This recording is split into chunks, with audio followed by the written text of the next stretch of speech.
Muchas gracias, Ramón. Bueno, yo, como ha pasado antes, lo vuelvo a repetir, ahora ya no soy nada original, pero sinceramente agradezco mucho a la organización que me haya invitado. Estoy muy satisfecho de estar aquí, sobre todo viendo la acogida magnífica que tienen estas jornadas, y mi gratitud especialmente pues a Ramón y a Víctor, que son con los que he conectado y con los que realmente he dado los pasos para llegar a este punto. Bien, Parpalló, lo ha dicho él, es un salto, estamos dando un salto, pero no un salto en el espacio, estamos dando un salto en el tiempo. Parpalló es un yacimiento del Paleolítico Superior, tiene la ventaja de que tiene una larga secuencia arqueológica, y en esa larga secuencia arqueológica, que comienza en una base que podríamos situar en torno a los 26.000 años y que concluye en la parte superior, aunque hay niveles posteriores, hay algunos materiales de época neolítica y del Holoceno. En realidad el fuerte de la secuencia concluye con el Maderanense superior, hace unos 12.000 años, pues tiene ese espacio temporal cronológico en un yacimiento que ofrece muchas posibilidades. Yo creo que muchas veces la vida de un arqueólogo es la suerte que tiene de encontrarse con algunos yacimientos, y yo he tenido mucha suerte de decirlo, estoy muy agradecido, porque me encontré con Cova Negra en mi tesis doctoral, me encontré con Parpalló, me encontré con otros yacimientos posteriormente que han dado grandes resultados, y entonces facilita mucho. El mérito casi es del yacimiento más que del arqueólogo, ¿no? Bien, Parpalló, desde esa perspectiva, salto cronológico y como interés, yo no voy a entrar en las cuestiones industriales o culturales, pues me voy a centrar en el arte, que es lo que me pidieron. Pues yo creo que tiene la gran ventaja pues que no tiene el arte parietal, de ofrecernos de entrada una cronología. Es decir, sabemos que las piezas aparecen en unos niveles arqueológicos, esos niveles arqueológicos tienen unos materiales asociados, se han incluso obtenido algunas dataciones de ellos que nos permiten perfectamente conocer cuál es la sucesión. Eso es una auténtica posibilidad de investigación, porque ya saben ustedes que, bien, en los últimos años ha habido una gran mejora en la posibilidad de datación directa del arte paleolítico, pero durante mucho tiempo pues no había forma de saber cuál era la cronología, y Parpalló pues tiene de entrada la cronología ya está atribuida. Entonces, he de decir que, y ahí voy a enfocar un poco mi propia presentación, es decir, cuáles son las virtudes que tiene esa colección y cuáles son las posibilidades de renovación continua de la investigación, porque se lo estaba comentando antes a Ramón. Es decir, yo dediqué 10 años al estudio de la colección para hacer simplemente la documentación gráfica, los cálculos de las piezas, pero en el momento que eso salió publicado, en el año 94, nunca consideré que el estudio había terminado, sino que había terminado la fase de documentación y de primer análisis. Y desde ese momento, al hilo además de las propias investigaciones de otros colegas que iban ofreciendo perspectivas nuevas de estudio en el arte paleolítico, pues he ido intentando renovar los enfoques y reflexionar sobre las posibilidades que daba la colección, en un momento en el que al principio era muy reivindicativo, porque un Mediterráneo, hablando de arte paleolítico, franco-cantábrico, pues era en el fondo un exotismo, era una cosa, parecía que no tenía mucho valor, ¿no? Era una marginalidad. Y al final, pues las cosas han ido bien y se empieza a reconocer en el ámbito franco-cantábrico la importancia que tiene el propio yacimiento de Parpalló. Entonces esa reivindicación, ese juego un poco de qué aporta, qué nos hace reflexionar y cómo podemos intervenir desde un yacimiento especial en la discusión de lo que es el arte paleolítico no mediterráneo, sino en general, en Europa sudoccidental. Pues yo creo que ha sido el juego de esos últimos años, en el que todavía intento moverme, y que ya tengo proyectos que están en marcha para los próximos años también, con relación, por ejemplo, pues ya lo diré después, a la pintura de Parpalló. Bien, cuando hace unos años se hablaba de arte mediterráneo, se hablaba de Parpalló y se hablaba del núcleo de yacimientos que había en el sur, en la zona de Málaga. Hay que recordar que los grandes yacimientos parietales del sur, Pileta y Trinidad de Ardales, los descubre Braille en fechas muy tempranas. En 1917 ya hay arte paleolítico en la parte más meridional de la península. Pero lo cierto es que en aquellas épocas había dos puntos. Estaba Parpalló, situado en la zona central mediterránea, en el núcleo valenciano, y estaba el yacimiento de Pileta y yacimiento de Trinidad en la zona meridional peninsular. Bien, eso contribuía a una rareza. Es decir, cuando nosotros estudiábamos entonces el ámbito mediterráneo, yo hay trabajos históricos de los años 70, de Fortea, por ejemplo, pues era muy difícil establecer un continuo. Y entonces, claro, parecía que eran yacimientos muy excepcionales, pero fundamentalmente aislados, ¿no? Bien, ese panorama ha cambiado radicalmente. El mapa, yo he querido empezar por aquí porque nos da una dimensión de lo que es en estos momentos el arte mediterráneo paleolítico, ¿eh?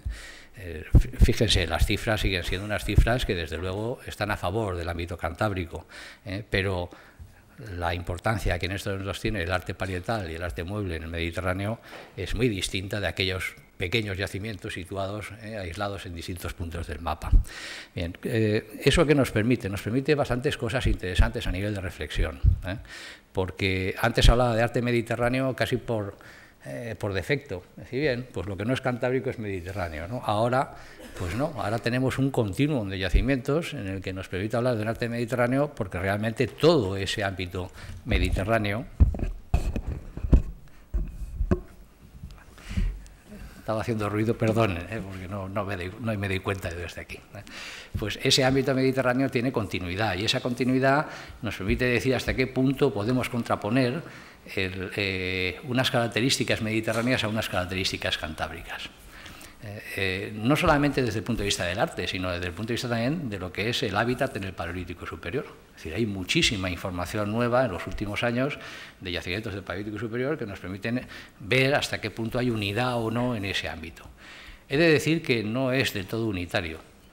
La zona norte, la zona de Cataluña, tiene poca información desde el punto de vista del arte y, desde luego, desde el punto de vista de las industrias, tiene sus características específicas. Sin embargo, desde el ámbito valenciano, continuando por Murcia, Andalucía, hasta incluso la costa atlántica y llegando al sur de Portugal y ascendiendo incluso por Portugal hasta el Valle del Coa, vemos que hay elementos que son muy parecidos desde el punto de vista industrial y desde el punto de vista también en el arte estilístico y técnico. Entonces, ya tenemos un primer rasgo que es importante. La concentración, está claro, en el ámbito valenciano hay una importante concentración de yacimientos y, sobre todo, la gran novedad es que Parpalló, que era un yacimiento mueble, está rodeado de yacimientos parietales también, lo cual es normal, porque era raro que hubiera simplemente una manifestación mobiliar y no parietal acompañando ese conjunto.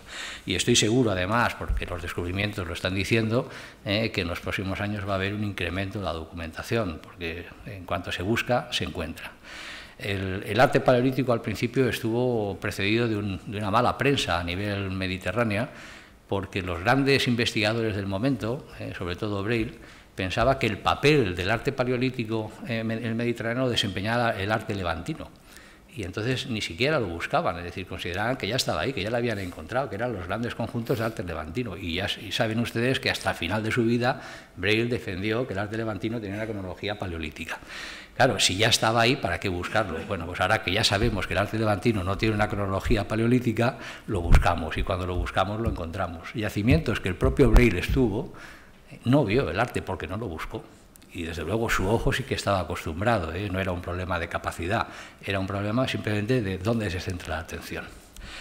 En esta pequeña exposición de temas voy a llamar la atención sobre dos cosas esencialmente.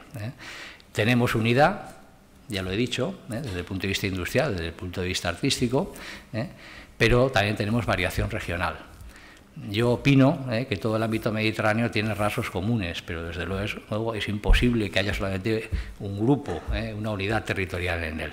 La experiencia que tenemos con los grupos cazadores nos está diciendo que tiene que haber necesariamente más unidades territoriales. Y estoy seguro que esas unidades territoriales se plasman en rasgos específicos. Uno de los atractivos del arte para un arqueólogo es ese. Es decir, es poder profundizar en la geografía social, en el territorio, a partir de los rasgos artísticos. A mí es la parte que más me interesa, la parte estética, pues bien, me llama la atención y me atrae y me sobrecoge por la calidad de algunas representaciones, pero la parte de interpretación arqueológica es la parte que más me llama la atención y la que más me interesa en la investigación. Con relación a si oponemos o no oponemos el ámbito mediterráneo al ámbito cantábrico, es decir, podemos decir entonces arte mediterráneo versus arte cantábrico, yo ya digo que no. Y ya digo que no directamente por dos razones. Uno, porque no hay un arte mediterráneo más allá de lo que serían los rasgos específicos del Mediterráneo peninsular. No tiene nada que ver el arte mediterráneo ibérico con el arte mediterráneo italiano, son cosas distintas. Entonces, hablar en estos momentos de una provincia mediterránea, como se hizo en los años 50, yo creo que carece absolutamente de significado, no tiene interés. Además, como he dicho, no solamente hay un arte cantábrico, hay un arte también de las mesetas, hay un arte de Andalucía, hay un arte de la parte de Extremadura y de Portugal, es decir, hay muchas regiones, hay muchos aspectos, muchas variantes regionales que hay que contemplar. Me parece mucho más productivo, en este sentido, entonces, establecer qué vínculos tienen todas entre sí, porque la cadencia es la misma. Y esto es un fenómeno que a mí, por lo menos, me llama mucho la atención. El Paleolítico Superior Europeo va teniendo unos cambios tecnológicos, artísticos, que abarcan fundamentalmente a lo que sería Francia y Península Ibérica con un ritmo muy similar. Entonces, ese ritmo similar se mantiene y entonces vemos que hay relaciones entre zonas, pero a su vez defiendo también de que desde fechas muy tempranas se establecen los grandes territorios y hay una cierta continuidad, hay tradiciones y esas tradiciones sobrecogen sobre todo por la dimensión que tienen en tiempo, porque son tradiciones que nos llevan a tremendas cantidades de generaciones. Ahora veremos hasta qué punto estamos hablando de ello. Bueno, ¿se parece o no se parece desde el punto de vista de lo que sería el número de figuras que aparecen en los conjuntos, el arte mediterráneo al arte cantábrico? Se parecen bastante. Naturalmente el arte cantábrico es más numeroso, pues entonces la curva de yacimientos que estamos viendo ahí representadas en las partes centrales es mayor, hay más casos, más ejemplos. El arte mediterráneo coincide con el arte cantábrico en que lo que dominan son los yacimientos con pocas figuras representadas. Y en el otro extremo de la gráfica, lo están viendo a la derecha, nos encontramos con que hay algunos conjuntos que sobrepasan las 90 figuras, pero pocos en el ámbito mediterráneo. Entonces hay un gran vacío en la parte central del gráfico, en toda esta zona de aquí hay un gran vacío de información en el arte mediterráneo. La primera parte, con pocas figuras más o menos, mantiene un cierto parecido y después ahí está la diferencia con el arte cantábrico. En cuanto a las características de lo que se representa, cualquiera que haya estudiado un poquito o visto un poco de arte paleolítico ya lo sabe, la temática del arte paleolítico es muy poco variada. O sea, 4 grandes especies llenan el bestiario de lo que es el paleolítico. Los uros, los caballos, uros bisontes, los caballos, las cabras y los ciervos, y ya está, y eso es lo fundamental. A la derecha tienen los datos que corresponden al ámbito cantábrico y a la izquierda tienen los datos que corresponden a Parpalló y al ámbito mediterráneo. Entonces, ¿qué ocurre en Parpalló y en el ámbito mediterráneo en general? Que hay mucho animal indeterminado.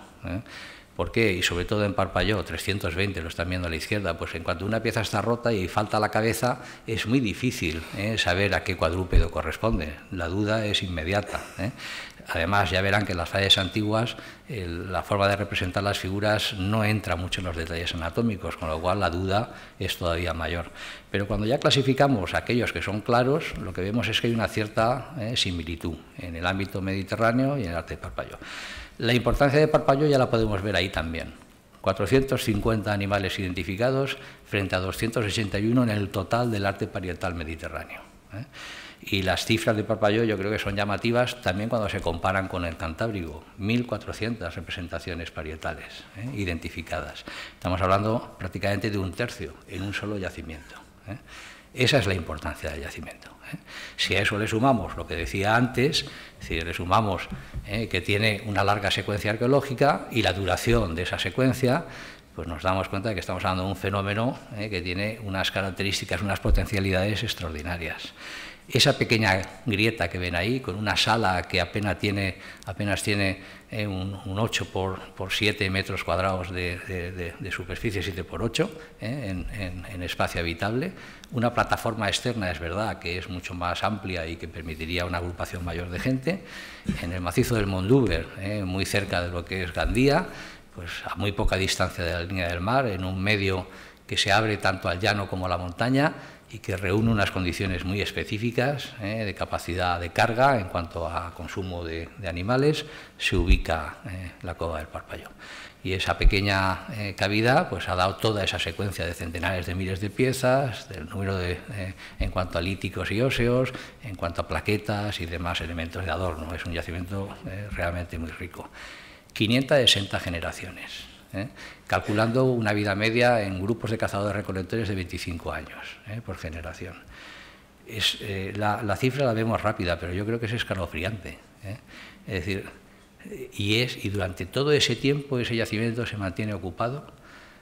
Grupos cazadores que necesariamente son móviles, es decir, tienen la movilidad define sus economías, no son sedentarios, y mantienen fija una tradición, no solamente de ocupación del lugar, sino de hacer arte en ese sitio.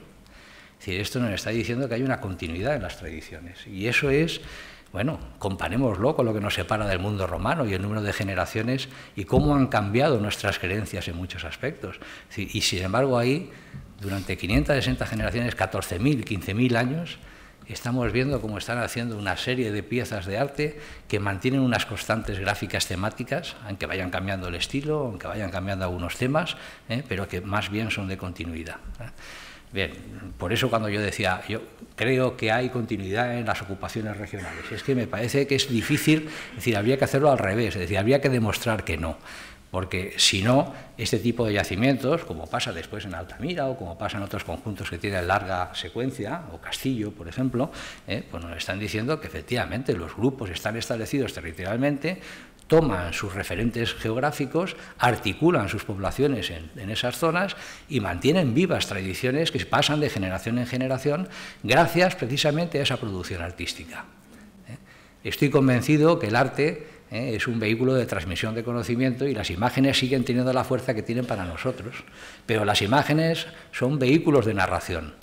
Y en estas sociedades que carecen de escritura, en esas sociedades en que la transmisión del saber se hace de generación en generación a partir de mitos, de referencias que abarcan al grupo, el arte desempeña sin duda un factor importantísimo. Vehicula, es un carácter mnemotécnico, permite recordar esos mitos de identidad del propio grupo.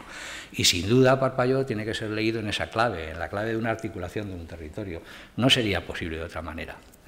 Cuando llegamos a ese punto, yo siempre me pregunto lo mismo, ¿y entonces qué tiene de particular Parpalló? Pues claro, tiene de particular que precisamente por esa situación, en un medio abierto a montaña y a llano, permite un tipo de caza que alterna entre el ciervo y la cabra, que soporta una mayor capacidad de población de la que sería un yacimiento normal y corriente. Un yacimiento en el que un grupo de 45 personas máximo estuviera habitando durante una estación del año. Esa situación es la que favorece que en Parpalló se haya producido esa continuidad en el tiempo de la ocupación. De una manera muy breve, simplemente para los que no estén familiarizados con el Paleolítico, pues esa es la secuencia de Parpalló de base a parte superior. Vean el 28.000 como fecha límite para el gravetiense mediterráneo en estos momentos en la base y sitúen en torno al 11.000, pero en realidad sería más bien un 12.000, lo que nos encontraríamos como fecha límite del madaleniense. El 11.000 englobaría ya incluso las industrias de tradición madaleniense, pero que llamaríamos nosotros epimagdalenienses. La sucesión de grandes paquetes es la que permite precisamente ordenar esa secuencia en el tiempo, que es lo que decía al principio. Esa es la peculiaridad. Bien, de todo eso, ¿qué quiero llamar la atención? Bueno, pues quiero llamar la atención sobre una cuestión que es, yo creo que todavía más importante que la que he dicho cuantitativa, y es que la mayor parte del arte mueble conocido en Europa es madaleniense, pero la mayor parte, si quitamos a Parpalló, es el 98%. Es decir, no hay arte mueble en abundancia, en número, cuantitativamente, comparado con el arte magdaleniense antiguo, lo que sería el mundo pre-magdaleniense. Bueno, pues Parpalló tiene una secuencia importante precisamente en esos niveles. Entonces, Parpalló, ¿de qué nos informa? Pues de lo que no sabemos a partir del arte mueble magdaleniense, es decir, de lo anterior. En la actualidad, los que trabajamos el arte paleolítico lo simplificamos en dos grandes momentos. Decimos, porque tenemos muchas dificultades para ordenar las cosas con mucho detalle. Y entonces, del sistema antiguo, aquel de los 5 estilos, hemos pasado a un sistema muy sencillo. Hablamos de arte pre-magdaleniense y de arte magdaleniense. Y no nos complicamos más la vida porque en cuanto queremos profundizar un poco más, tenemos dificultades. Tenemos dificultades porque los cambios no se producen al ritmo que se había previsto hasta entonces, hasta ahora. Entonces, bien, pues a pesar de eso, Parpalló nos informa de aquella zona en la que no hay casi información mobiliar y además nos permite incluso establecer algunos matices evolutivos dentro de esa fase antigua premadaleniense. Entonces, claro, de ahí el que la atención en los últimos años en la investigación del arte cantábrico o del arte francés, con los colegas lo hablamos continuamente, la atención por Parpalló está creciendo. Está creciendo porque, claro, es el único punto de referencia. Bien, es verdad que hemos conseguido algunas fechas de arte premadaleniense, pero el grueso de las fechas del arte parietal, las directas, son de arte madaleniense también. Con lo cual, pueden entender enseguida el atractivo, desde el punto de vista del conocimiento, que tiene esta secuencia. Fíjense, zoomorfos pintados, fundamentalmente solutrenses. Todo lo que está recuadrado en rojo es el arte premadaleniense, solutrense, gravetiense en el arranque y solutrense. Los signos pintados, fundamentalmente solutrenses. Es decir, tenemos ahí un potencial de análisis extraordinario. Dicho esto, voy a entrar un poco en algunos de los elementos que pueden ser interesantes en la actualidad. ¿Cuándo comienza la secuencia artística en el ámbito mediterráneo? Por lo que anunciaba Ramón, se va a tratar del mismo tema, pero para el ámbito cantábrico, ¿no? Para el origen. A lo mejor incluso hay alguna referencia al Mediterráneo por parte de Marcos, ¿no? Pero ¿cuándo comienza? ¿Cuándo nosotros empezamos a tener evidencias? Tenemos muy poco, pero en los últimos años ha habido grandes sorpresas y hoy podemos afirmar con seguridad que en el gravetiense tenemos arte en el ámbito mediterráneo de una manera generalizada.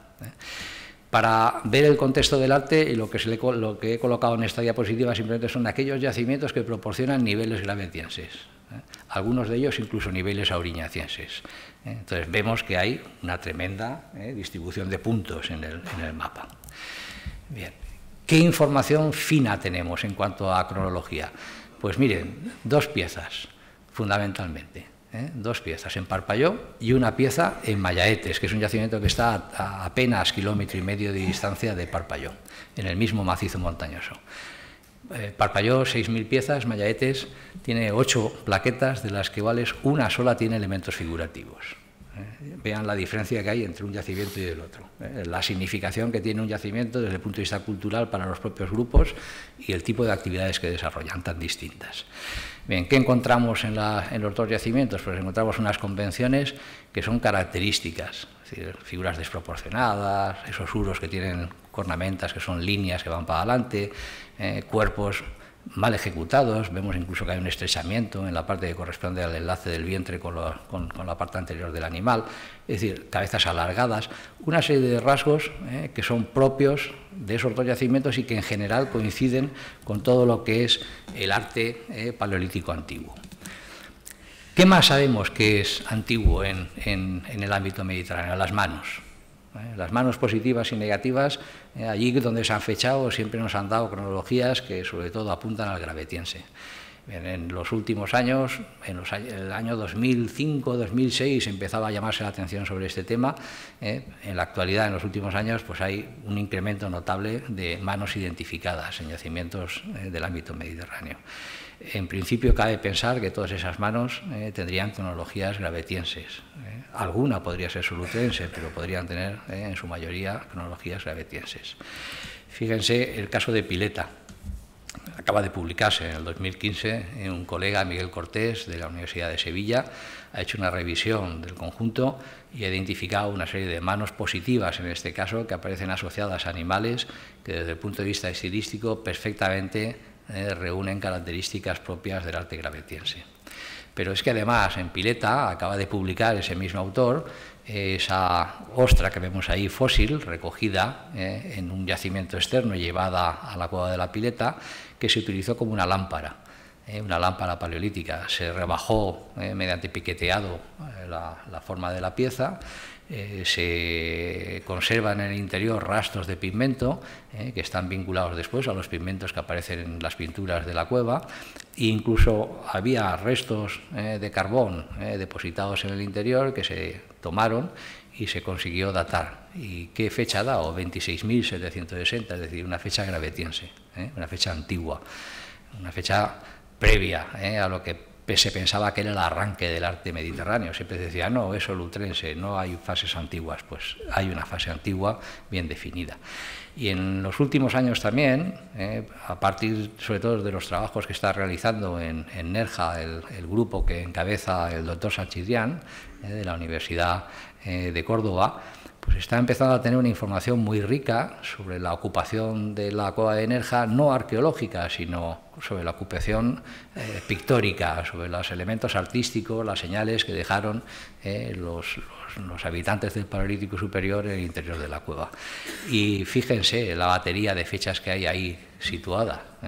¿Qué nos dicen? Muchas de ellas, pues que estamos en fechas pre-solutrenses. Es decir, estamos en fechas gravetienses e incluso algunas de ellas muy antiguas, probablemente en el ámbito mediterráneo nos llevarían al mundo de los neandertales. Ya saben que hay una polémica en la actualidad en el propio ámbito cantábrico con relación a si algunas de las representaciones pictográficas no figurativas que aparecen en yacimientos de esa zona podrían incluso estar encabalgándose con el mundo de los neandertales. Bueno, yo no quiero llegar a tanto en este momento, porque a partir de evidencias de ocupación no se puede deducir, en el caso de Nerja, que sea una representación figurativa corresponda a ese momento. Lo que nos está diciendo es que el mundo cavernario está recorrido por poblaciones prehumanas modernas, por los neandertales.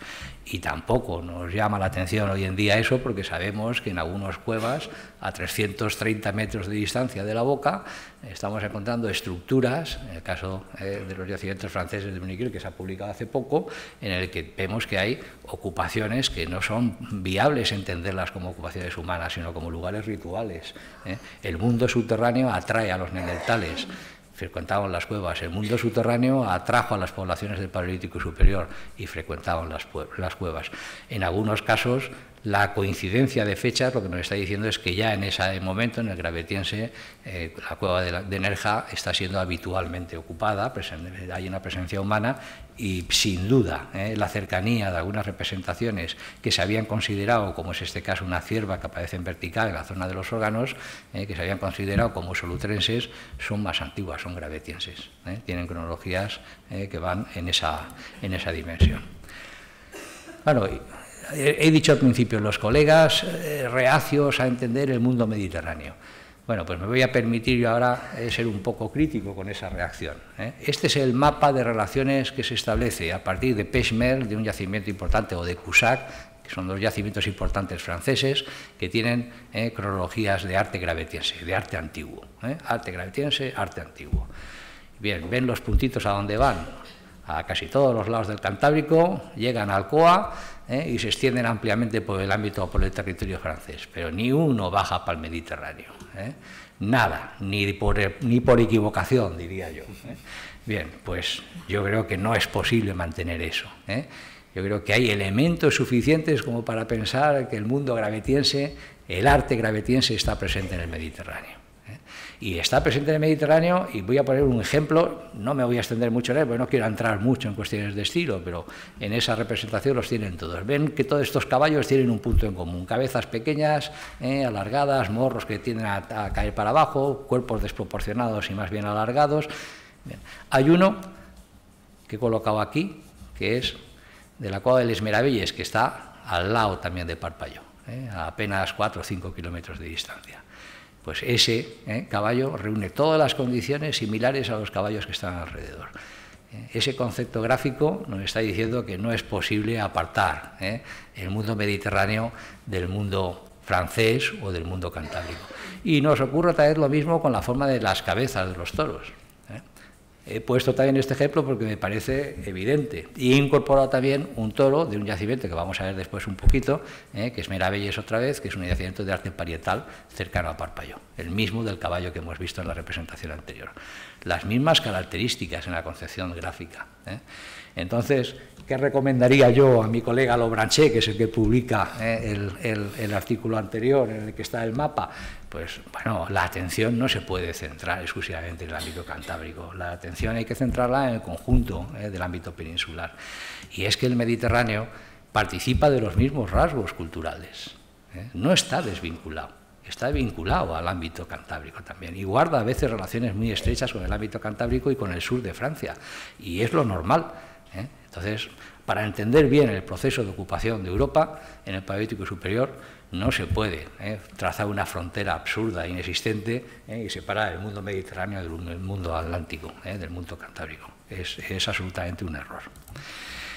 Bien, dentro de lo que sería ya esa visión del mundo antiguo, del mundo premadaleniense, les voy a enseñar algunos aspectos que a mí me parecen especialmente interesantes, porque son muy instructivos, de cómo la parte antigua de Parpalló, lo que serían los momentos gravetienses, solutrense inferior, solutrense medio, es decir, por entendernos, para que ustedes, los que no están acostumbrados a trabajar con el Paleolítico Superior, ubiquen cronológicamente esto.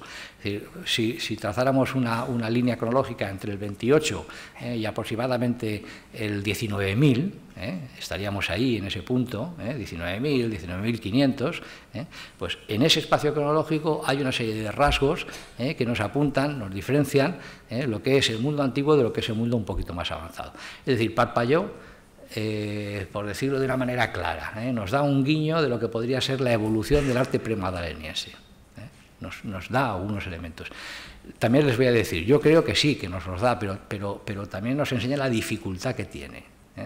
Entonces, solamente a partir de un análisis muy complejo, en el que se manejan muchos datos, se puede llegar a esta conclusión, lo cual hace muy difícil a veces la apreciación. Les entro en materia y lo entenderán enseguida.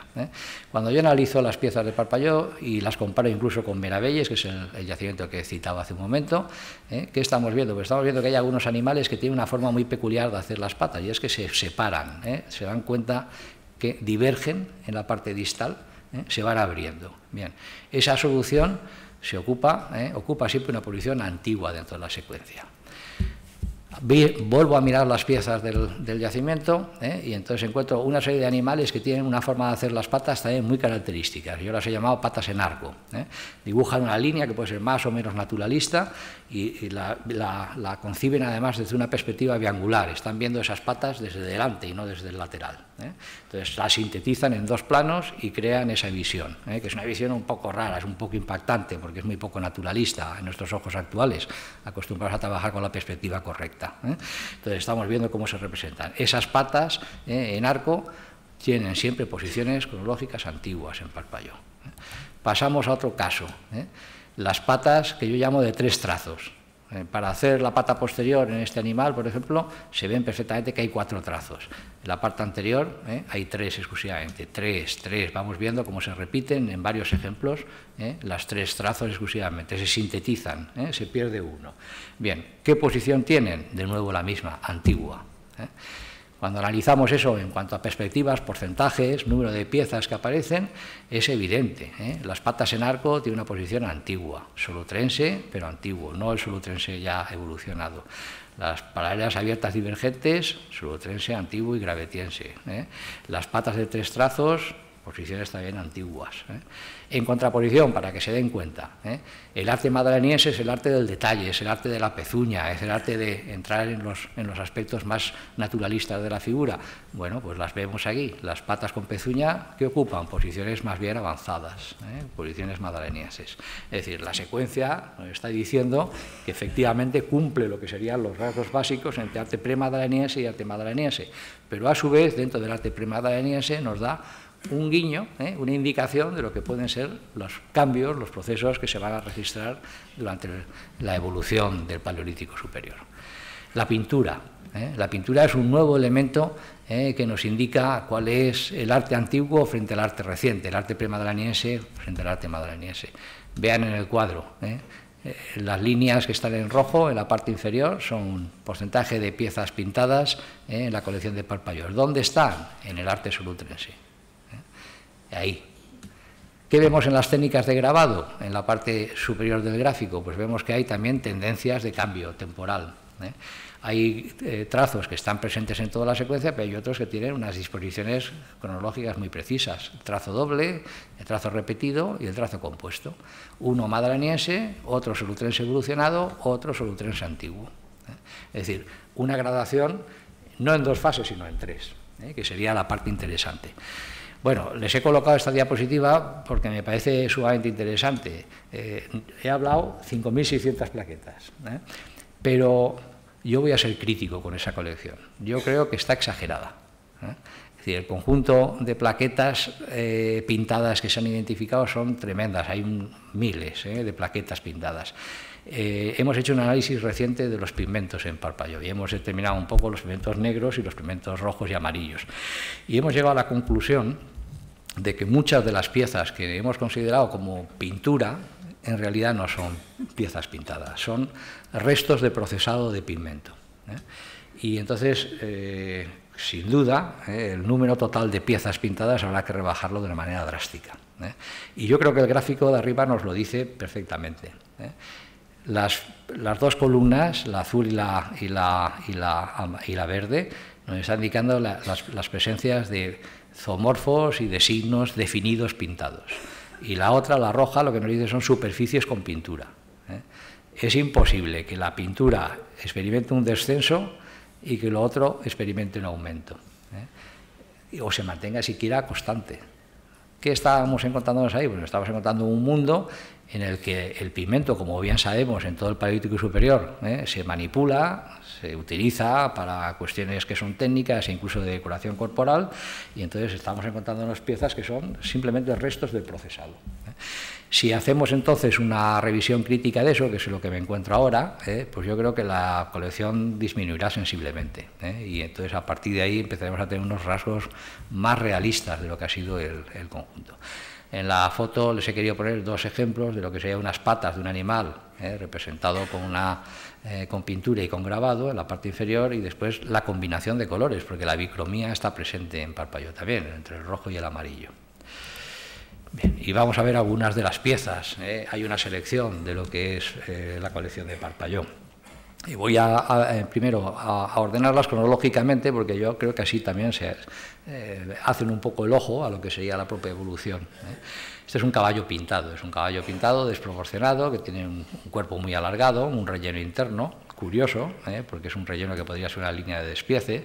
Se consideraba que siempre eran antiguos, y estos, por ejemplo, eran recientes, y esta es una pieza antigua, y es un caballo pintado con pintura roja lineal.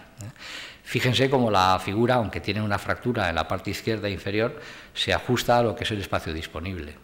Entonces es una pieza que le falta poco al caballo, le falta simplemente la parte de atrás.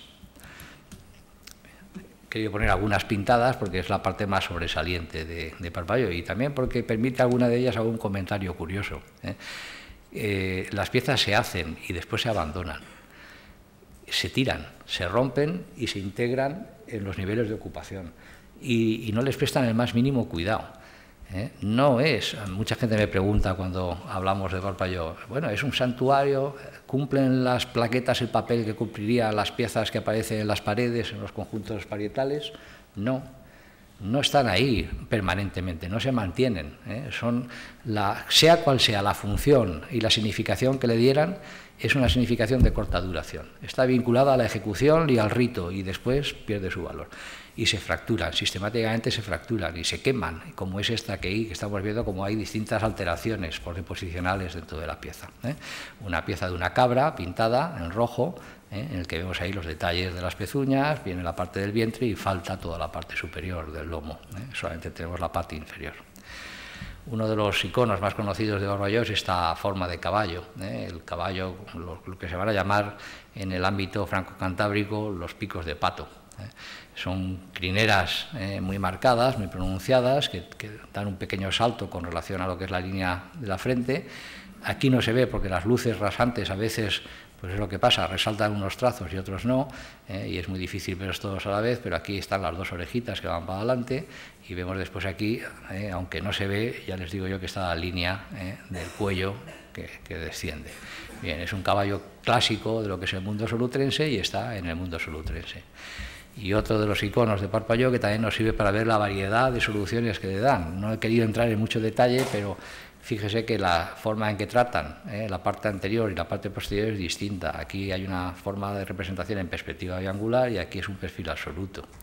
Las orejitas de la cierva, la típica convención trilineal mediterránea, propia también del solutrense.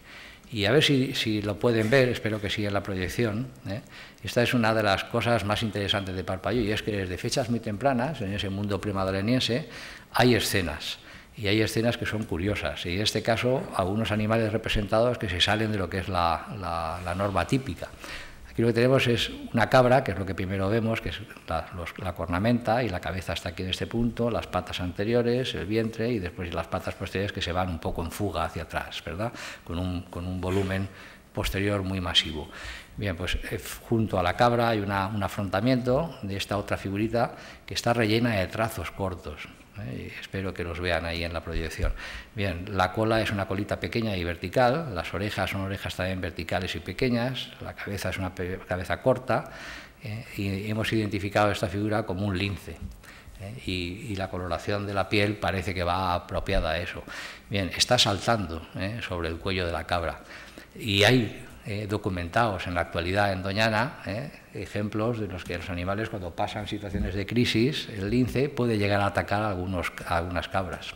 Entonces no estaríamos ante una escena imposible, estaríamos ante un comportamiento ecológico en el que el lince se afronta a la cabra.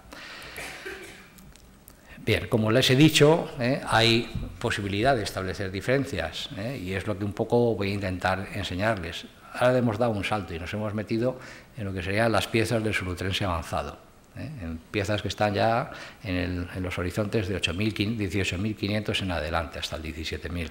Entonces vemos representaciones de caballos que son distintas de las anteriores. Aquí, por ejemplo, domina muchísimo el trazo múltiple.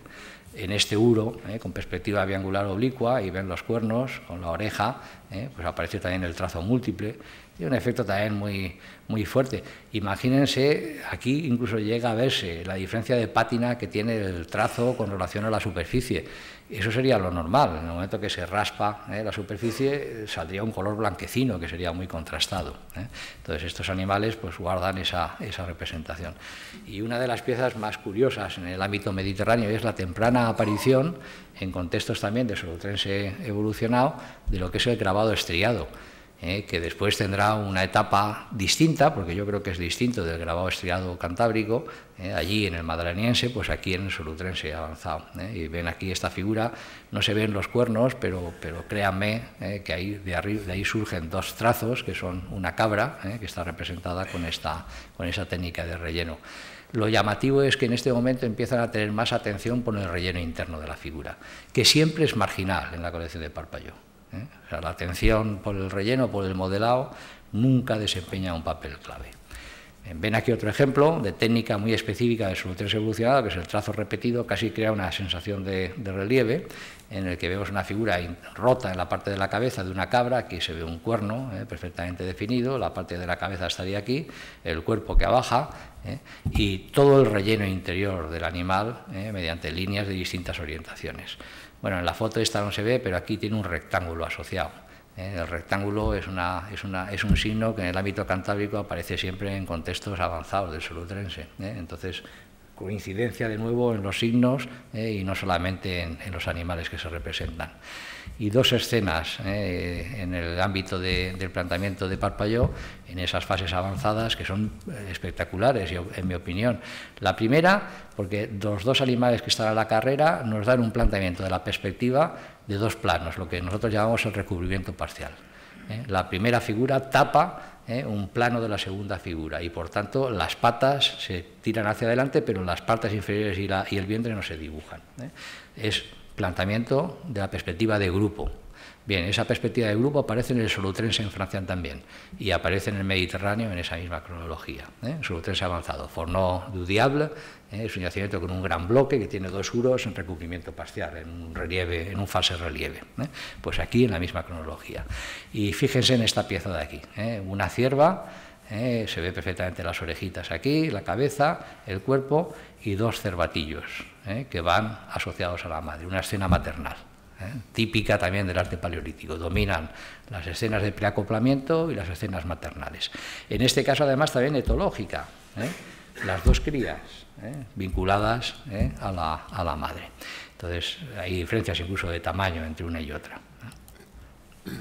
El mundo de los signos, el mundo del rectángulo, que es un mundo curioso, porque, claro, cuando pensamos en arte paleolítico y en Parpalló, enseguida animales, pero es que hay muchos signos, muchas plaquetas en las que lo único que hay representados son signos, no son animales.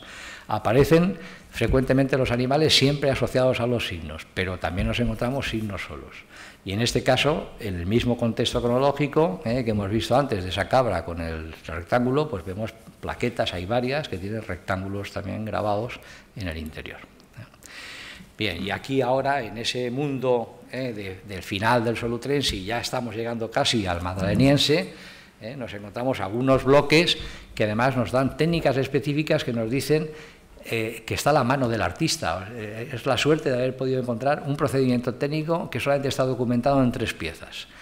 Y yo siempre llamo la atención sobre este aspecto. Primero, que las 3 piezas tienen una tremenda fuerza de análisis con relación al ámbito cantábrico y al ámbito francés, y en segundo lugar, que nos informan de que la cronología, la secuencia del yacimiento está más o menos bien, porque las 3 aparecen en el mismo contexto estratigráfico, en las mismas capas de excavación, con lo cual, si hubieran sido una técnica rara que aparece en 3 sitios distintos, diríamos, bueno, esta colección está muy tocada.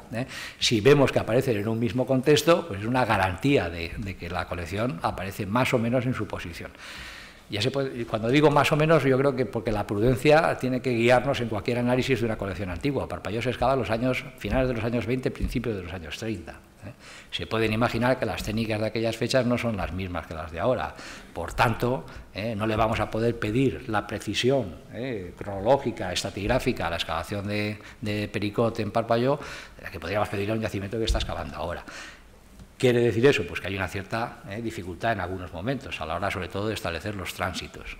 Pero, a pesar de eso, hay muchos rasgos que nos van indicando que la posición de las piezas tiene un cierto orden, está bien secuenciada, por así decirlo. Bien, ¿qué vemos aquí? Vemos un caballo parietal. Si yo tuviera que decir, ponme un ejemplo parietal de Parpalló, yo diría este. Un caballo parietal. Es un caballo, si los que hayan visto un poquito de arte, piensen en pasiega.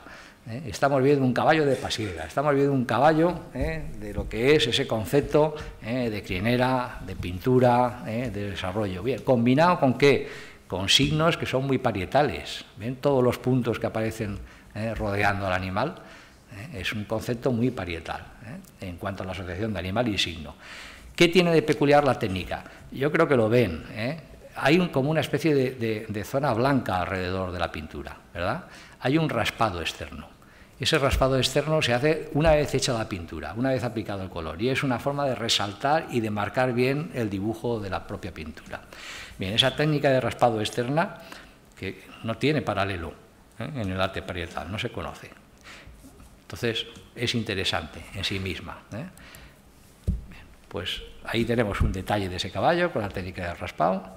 Y ahí tenemos otras 2 piezas, las que decía antes en el tema que tienen la misma técnica, el raspado externo a la pintura. Se ve esta cabra, por ejemplo, que tiene el cuerno por aquí, se ve en algunas zonas como ese raspado está.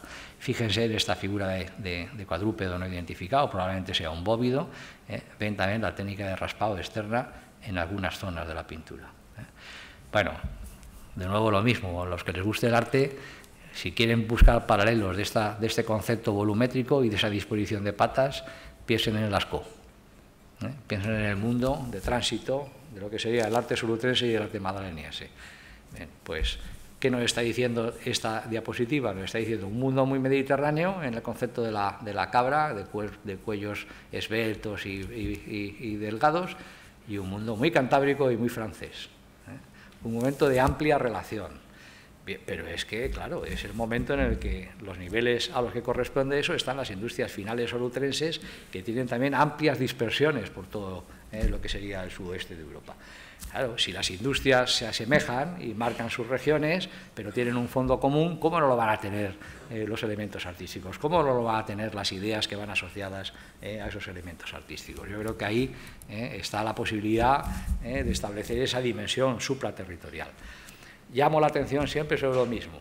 Llegamos a ese mundo y nos encontramos con que hay unas convenciones en la representación de las cabezas de los animales y las patas de los animales que nos llevan a comparar el ámbito mediterráneo, en este caso la colección de Parpalló, con un yacimiento del sureste francés, con la Grotte Cosquer. La Grotte Cosquer es muy conocida porque es de los pocos yacimientos paleolíticos que hay, está en la zona de Marsella, que ha quedado cubierta por el agua y cuyo acceso en estos momentos solamente se hace mediante inversión. Es una cueva que gracias a eso se ha conservado muy bien y que mantiene una serie de información cronológica y de técnicas extraordinaria para el arte paleolítico. Trabajada por Jean-Claude, uno de los grandes especialistas del mundo francés, pues esa cueva se ha llegado a la conclusión de que tiene dos fases definidas, una fase de mundo antiguo, gravetiense, solutrense, mundo antiguo, y una fase un poquito más avanzada dentro de lo que sería el concepto gráfico pues, del mundo ya de transición al madaleniense. Pues fíjense, el mismo concepto de cabeza, de inserción de los cuernos en el espacio que queda entre la línea de cabeza y la línea de oreja, el mismo concepto de inserción aparece en Cosquer y aparece en Parpaillot. Y no solamente eso, sino el mismo concepto de patas hechas como triángulos que se prolongan hacia la parte distal, triangulitos pequeñitos, lo vemos en Cosquer y lo vemos en Parpaillot asociados a esas figuras. Mire, cuando dos rasgos se combinan, ya no hay una probabilidad de que eso sea simplemente debido al azar. Estamos ante un concepto gráfico en el que participa, de nuevo, la relación hacia el mundo mediterráneo. Es decir, el sur de Francia y el Mediterráneo peninsular vinculados, el Mediterráneo peninsular y el Cantábrico vinculados, el Mediterráneo peninsular y la zona del Perigord. Bueno, las amplias interrelaciones se han extendido de una manera generalizada. Yo creo que estamos ahí ante una visión más realista que la que se tenía antes, apartando al Mediterráneo de toda esa discusión. ¿Qué conclusión sacamos? Bueno, no es muy novedosa. El arte premadaleniense es muy rico en el Mediterráneo. En los últimos años se ha descubierto que el arte premadaleniense también es muy rico en el Cantábrico, porque hasta hace poco se pensaba que la mayoría era un arte madaleniense, y a partir de los trabajos de revisión de los conjuntos se ha empezado a ver que hay una parte importante de arte premadaleniense, pero en el Mediterráneo es especialmente rico, y no solamente en el arte mueble de Parpaillot, sino en el arte parietal. Y lo estamos viendo desde la Cueva del Moro hasta lo que sería el núcleo del ámbito valenciano. Hay una riqueza y una variedad de representaciones extraordinarias. Bien, eso no es exclusivo de Andalucía y de Murcia, pasa también en el ámbito valenciano. Y fíjense, porque yo creo que con esto ya se entiende un poco por qué le estoy dando tanta importancia a este aspecto, o sea, no es una cuestión banal. Lo que tienen en la curva, representado en azul, son las dataciones de arte paleolítico directas que hay en el Cantábrico. ¿El fuerte dónde está? En la fase antigua y en la fase reciente. ¿Dónde está la bajada? En la parte central, en la parte solutrense. Y lo que tenemos en las otras tres gráficas es lo mismo, es Parpaillot, la evolución del arte de Parpaillot. ¿Y dónde tiene su punto culminante? En la parte central, donde bajan las cronologías del otro. Bueno, podríamos hacer una explicación simplona. La población cantábrica se baja al Mediterráneo, veranea, ¿no? Explicación simplona y sin duda absurda. Lo que estamos viendo en el Cantábrico es una deformación del sistema de datación. Se están datando las figuras negras, que son figuras que tienen elementos orgánicos, y nos están dando unos horizontes cronológicos que son de donde domina esa figura negra, que es en el arte madaleniense. O se han incorporado fechas de datación de termoluminiscencia, que es el caso de la parte de la izquierda de la gráfica, que son cronologías muy antiguas.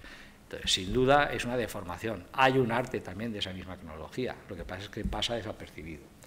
La posibilidad de tener la guía de ese proceso de evolución en Parpaillot es magnífica, porque nos permite reflexionar sobre qué es lo que puede ser en el ámbito cantábrico y en el ámbito francés de esa propia cronología. Entonces, por eso les estoy un poco, quizás a lo mejor aburriendo con tanta información relativa a ese momento, pero creo que es una reflexión oportuna, y creo que es una reflexión que además tiene que calar en la investigación y todavía no ha calado. Bien, ¿qué vemos en Parpaillot además de la colección de arte mueble? Pues hay arte parietal también. ¿Qué les decía al principio? Lo que uno no busca no lo encuentra. Pericot, que lo excava, no se da cuenta que tiene un caballo grabado en la propia pared de la cueva. Le visitan todos los grandes especialistas, ninguno lo ve. ¿Por qué? Pues porque piensan que no, que está en otros sitios, ese arte parietal, paleolítico.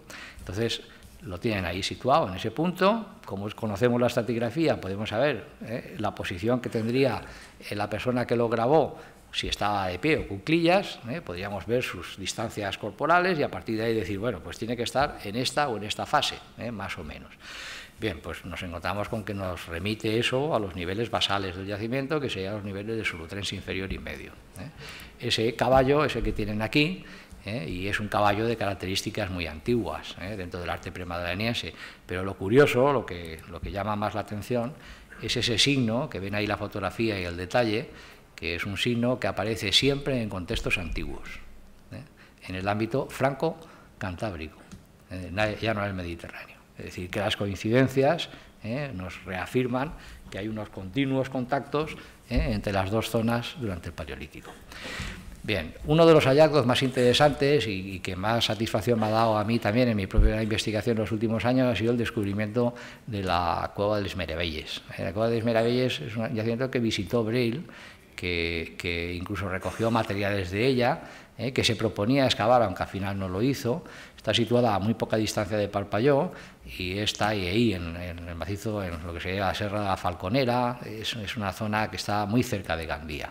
Fíjense la relación espacial a poca distancia que media entre Parpalló y Meravelles. Estábamos en el mismo territorio, sin duda. Bien, en una zona interior de la cueva que exige iluminación artificial, un estudiante nuestro de doctorado que visitaba la zona observó que había unas líneas grabadas en la pared. Entonces visitamos la cueva y nos encontramos con esto.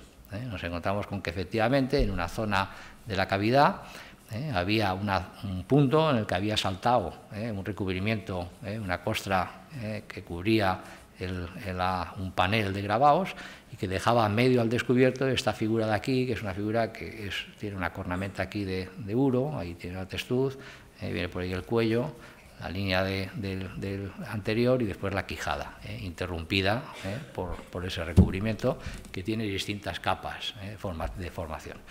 Bien, cuando lo vimos, confirmamos efectivamente que ese tipo de figuras tenían un aspecto paleolítico y procedimos a un trabajo que fue costoso, la verdad, porque fueron 4 campañas de intervención para intentar eliminar la costra que recubre los grabados. No solamente hicimos eso, sino que además en ese proceso de eliminación de la costra aprovechamos y tomamos muestras para poder hacer dataciones por termoluminiscencia, porque claro, tendríamos lo que recubre, buscando la línea más fina y el soporte en el que está el propio grabado. Bien, el conjunto ha sido excepcional porque una vez se ha limpiado y no hemos acabado toda la superficie porque hay zonas en las que ya tampoco podemos limpiar porque dañaríamos el propio grabado, pues nos ha dado la identificación provisional de 21 motivos figurativos. Entonces, ubicados en este espacio de aquí, ahí en ese circulito rojo es donde estaba la cabecita de ese uro que salió, y hemos obtenido unas fechas para la formación de base de 32.000 años y unas fechas de recubrimiento de 18.000, es decir, que nos lleva a un mundo premadaleniense. Dentro del solutrense pues podría ser una fase solutrense avanzada, una fase solutrense antigua. Bien, aquí yo sé que a veces cuesta un poco, pero este es el morro del uro que hemos visto antes. El cuerno está aquí. Esta es la testuz, he marcado yo antes, ahora me voy a ir para atrás. Testuz y el cuerno, ¿vale? Y el cuello, y la línea múltiple del cuello. Pues ahora nos situamos otra vez aquí. Línea múltiple del cuello, quijada, aquí ya estaba esto tapado por la concreción y ya después tenemos la parte del morro que ha salido.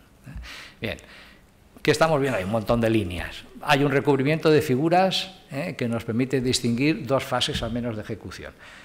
Les coloco la línea porque yo creo que identifica mucho mejor. Es uno de los uros que he comparado con el mundo antiguo de Parpalló y de Mayaetes. El morro estrecho, la cornamenta lineal, infrapuesto a lo que sería el otro.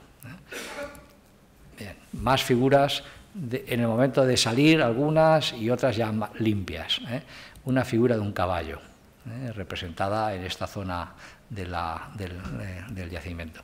El trazo finísimo, muy difícil de ver en el propio original, con caballos que tienen unas características plenamente antiguas, no hay discusión al respecto. Bien, fíjense ahí, otra figura de caballo, el morro, bien dibujado, superpuesto a una figura de cabra que después he quitado porque ya había muchas figuras y tampoco les quiero cansar. Oh, no, esta no la he quitado, la he puesto al final. Entonces, miren la figura de la cabra representada. ¿Vale? Bien. Y finalmente, en otra zona de la propia pared, esta figura de caballo, que simplemente he puesto el detalle, la cabeza, orificio nasal, boca, la parte del morro, la quijada y la línea de pecho que baja. Es un estilo completamente distinto ya. Bien, efectuamos las comparaciones y ¿qué vemos? Pues que hay dos mundos de representación en Meravelles.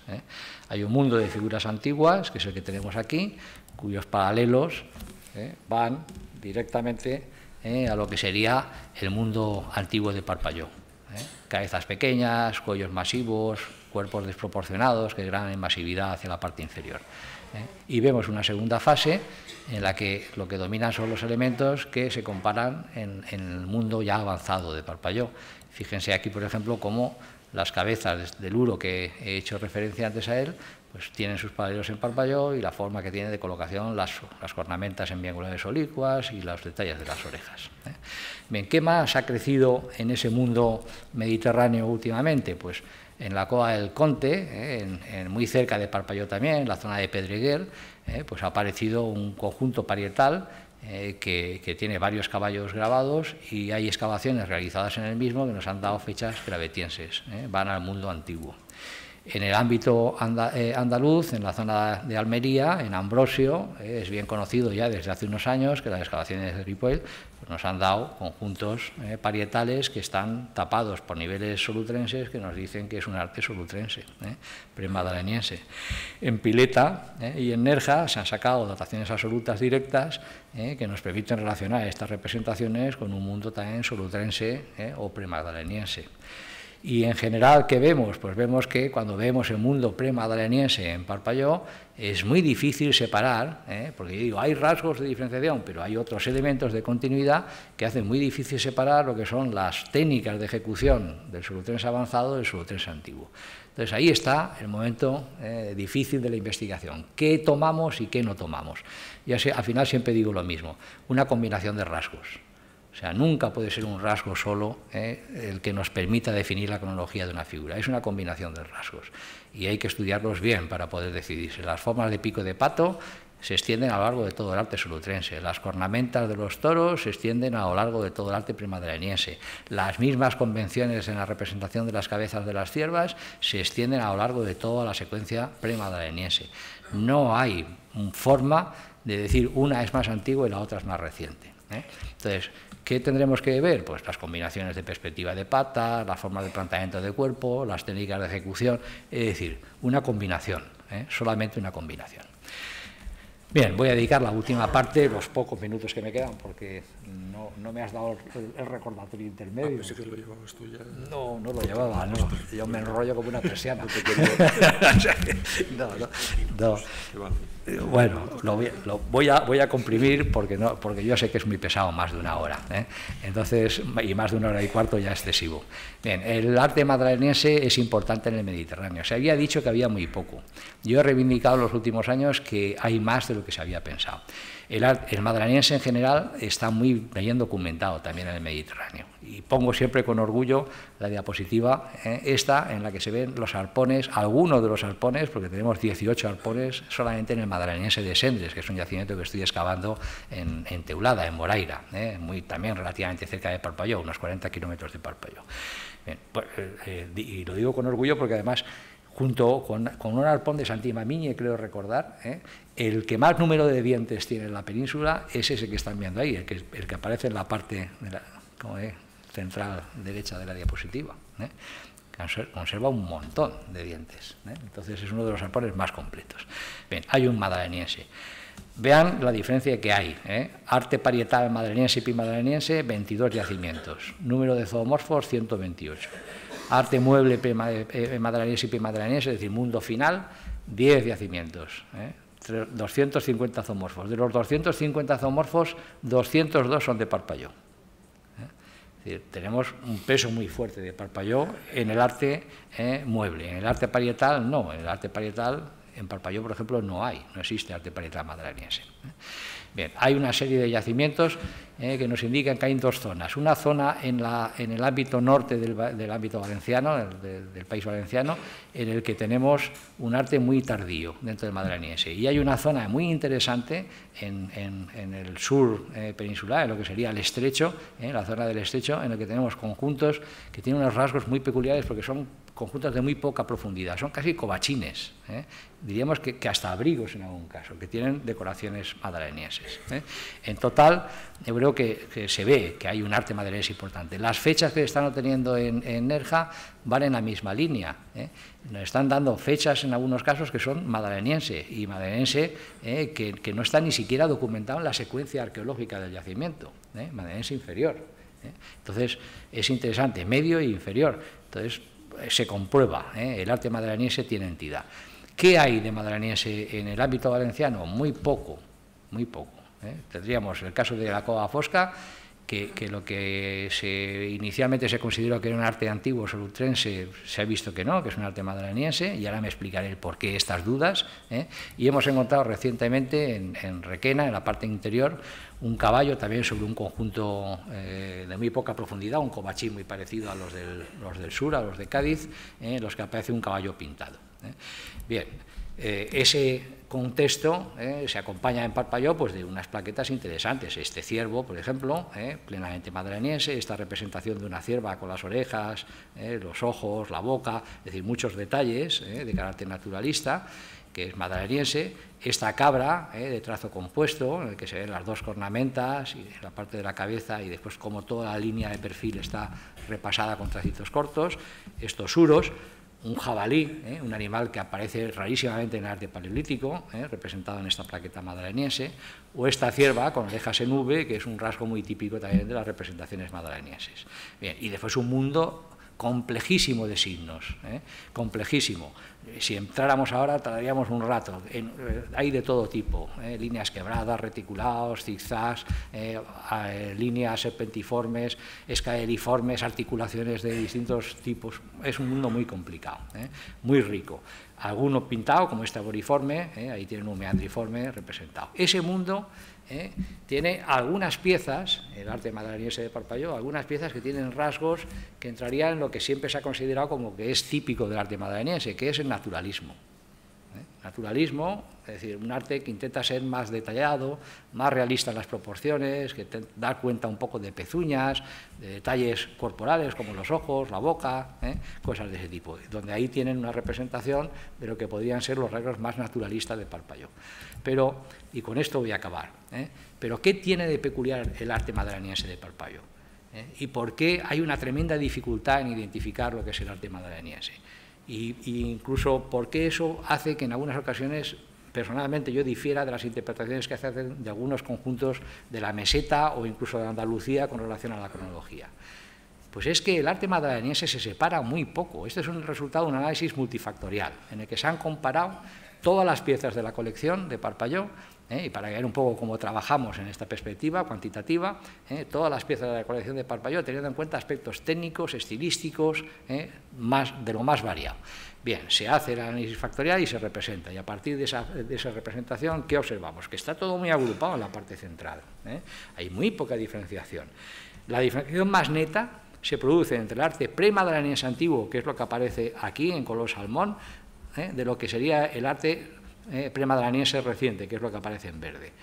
Los rasgos que aparecen con estrellitas y los elementos de perspectiva que son característicos de la fase antigua aparecen perfectamente diferenciados en esta parte. Sin embargo, aquí hay una tremenda concentración entre lo que sería el solutrense evolucionado y el madrileniense. ¿Qué deducimos de eso? Pues que el arte madrileniense se diferencia muy poco del arte del solutrense evolucionado en el Mediterráneo, en Parpalló. Y si se diferencia poco en Parpalló, y estamos viendo que Parpalló se articula con el ámbito andaluz y se articula con otros ámbitos de la meseta, es imposible que lo que en Parpalló suceda no suceda en otras partes. Con lo cual, lo que yo indico y lo que quiero un poco reivindicar en esta comunicación es que o cambiamos la óptica y consideramos lo que es específico del Mediterráneo madrileniense, o interpretamos mal, si queremos comparar con lo que es el arte madrileniense de Parpalló, los conjuntos que no son del ámbito valenciano. Dicho de otra manera, lo raro en el arte paleolítico de Parpalló está en el madaleniense. Lo que es clásico, lo que es típico, es lo que es antiguo, lo que es premadaleniense. El premadaleniense se asemeja muchísimo a todo el ámbito cantábrico y al ámbito francés, el madaleniense se separa. Demos un paso más en la reflexión. ¿Qué indica eso? Una mayor regionalización. Estamos ante un proceso muy regional. El arte madaleniense refleja unos grupos, unas sociedades en el madaleniense que están muy diferenciadas territorialmente. Entonces, y eso sin duda tiene su influencia, no solamente en el ámbito valenciano, sino que también lo tiene en Andalucía, en la meseta y en el oeste peninsular. Esa sería un poco la reflexión que nos daría el estudio detallado de la colección y los puntos, los interrogantes, pues ya ven que en esto es lo que consiste la arqueología, en intentar resolver preguntas para crear nuevas, en realidad. Pues en ese punto estamos de investigación. Y nada más, no les quiero cansar más, perdón.